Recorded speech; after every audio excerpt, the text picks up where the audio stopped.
This exercise is a version of the low back extension. We've shown it over the ball, we've shown it on the floor. There's a much more advanced version which we're going to do on a horizontal bench, but for this video we're on a diagonal bench. The way that you put the bench is just a little bit higher than the hip joint because we don't want to move from the hip joint. This is called a low back extension, so we're going to be moving from the spine and not the hip joint. So let's get you in position.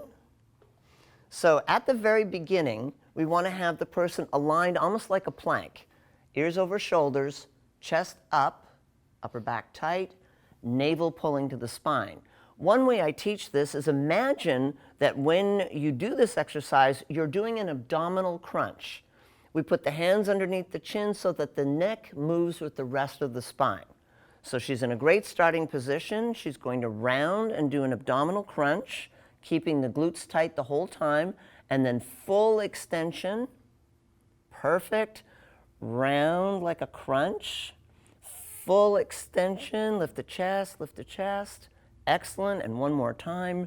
Rounding. And let's hold the top position. So in this position, everything's tight. The glutes, the hamstrings, the legs. One last time. Round. And then bring the spine back to neutral. So this is a version of low back extension, concentric eccentric contraction on a diagonal bench. This is a version of the low back extension. It's a more advanced version because we're doing it on a horizontal plane. So let's get into position.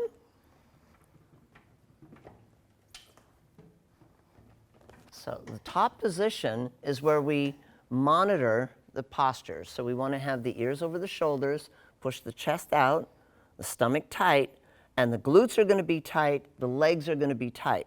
And again, we're moving as if we're doing an abdominal crunch. The hips do not move. The glutes stay contracted the whole time. So she's going to wrap around my arm and lift her chest back to the original position. Wrap, and then back up into a neutral position. Good. So she's working her low back, the quadratus lumborum, and a little bit of the lower lats. So this is a low back extension, advanced version on a horizontal bench.